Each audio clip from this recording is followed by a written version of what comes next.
persistent bottleneck in using an AI coding assistant isn't logic or reasoning capability. It is context amnesia.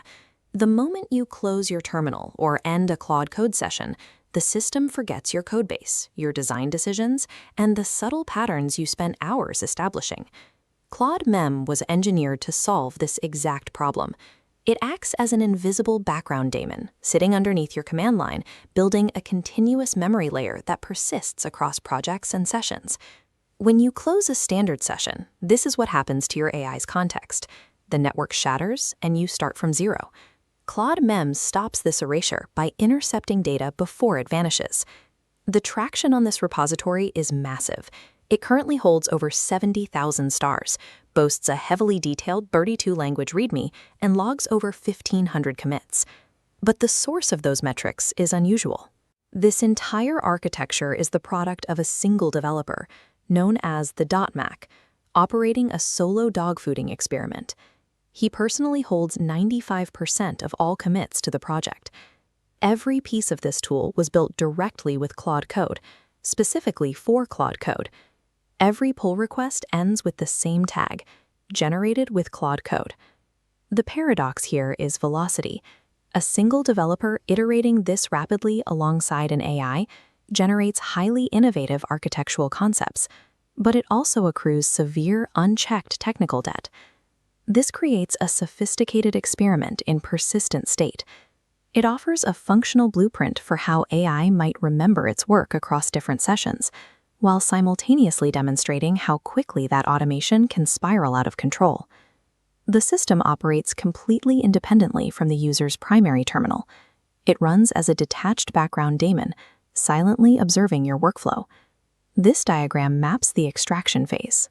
As you code, the central terminal hub intercepts your telemetry without asking for permission, grabbing raw execution logs like file reads, edits, and bash commands. It captures this data by latching on to 5 specific lifecycle events in the AI's execution path: session start, user prompt submit, post-tool use, stop, and session end. You cannot feed raw terminal output directly into an LLM's context window forever. To solve this, the streams converge into a compression node powered by Claude's Agent SDK, summarizing heavy code execution into dense semantic summaries. Because API calls cost money, the system uses a multi-provider routing mechanism. Complex observations are routed to a heavy model like Claude 3.5 Sonnet, while simple file read logs are pushed to faster, cheaper models like Haiku. Finally, the compressed data is mapped using ONNX embeddings and stored in 2 distinct databases, ChromaDB and an SQLite instance. Maintaining both databases is deliberate. Retrieving precise context from thousands of commits requires the semantic matching of a vector database, but keyword-specific code lookups still rely heavily on the structured fallback of SQLite FTS5. The true value of this pipeline is separation of concerns. By entirely decoupling memory generation from your active terminal session, the AI preserves its strict context limits strictly for immediate problem solving. Storage is only part of the equation. Retrieval requires extreme precision. The system must pull specific insights from a massive database without immediately exhausting Claude's context limits. This 3-tiered funnel illustrates the solution: the Model Context Protocol, using a strategy called progressive disclosure. The AI starts at the top tier with the search tool. Instead of pulling full text, this tool returns a highly compact index of ID numbers, costing roughly 50 tokens per result. Next, the AI takes those specific IDs and feeds them into the timeline tool. This middle tier maps the chronological context around the hits to verify they are actually relevant to the current problem. Finally, if the AI confirms the context is correct, it uses the Get Observations tool at the bottom tier.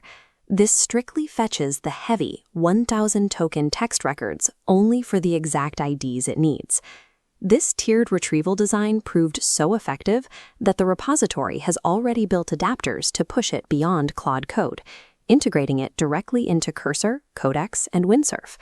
By forcing the AI to prove relevance at the search and timeline tiers before ever touching the raw database records, Claude-Mem yields deep historical awareness for roughly 1/10 the expected token cost. But running an autonomous data scraping daemon locally has severe consequences. When this architecture breaks, it breaks catastrophically. This chart plots a massive anomaly in data processing. The system's primary vulnerability is uncapped agentic tool payloads. If Claude returns a massive chunk of data, the system recursively feeds those raw logs straight back into the daemon for processing. In issue 2201, this recursion caused one user's instance to generate 345 million tokens in a single day, instantly racking up hundreds of dollars in API costs. The engineering fix was crude but necessary. The developer implemented a hard 64 kilobyte byte cap on all raw observations to physically block the payload recursion. However, the byte cap did not protect the system from its second critical failure mode, issue 2234, documented as the wall clock death loop. Look at this terminal output. It is an endless, repeating storm of abort and enqueue errors. A minor timeout in a safety guard tripped an error state. The daemon tried to shut down the faulty process, but the shutdown command immediately triggered a new enqueue command. The true architectural trap was the supervisor layer.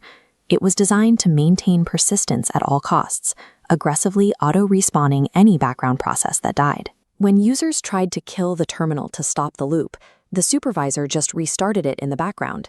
In minutes, this unkillable loop drained 2 complete 5-hour Anthropic subscription quotas, forcing users to execute hard machine reboots to stop the bleed. These failures cascaded. The Onyx embedding process defaulted to utilizing all available cores, resulting in sustained 80% CPU storms on Windows machines. Security mechanisms failed, leaking highly sensitive internal private tags straight into the public summarization models.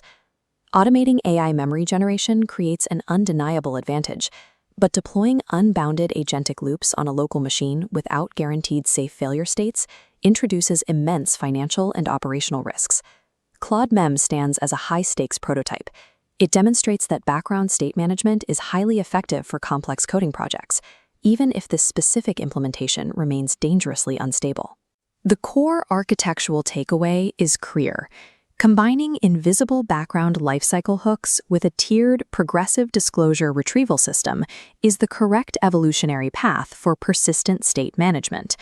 But until process management and API token guards are heavily fortified, running unchecked local daemons is an active, ongoing risk to your compute and your budget. Local execution rights demand strict security barriers. If you value uncompromising technical breakdowns of the open-source infrastructure driving the AI industry, subscribe to the channel. To see how engineers are routing context across 25 different messaging protocols, click the screen to watch our architectural breakdown of an open-source universal gateway. Before you run your next development session, ask yourself, does the benefit of giving your AI a permanent memory outweigh the inherent risk of granting it permanent, unkillable background execution rights on your local machine?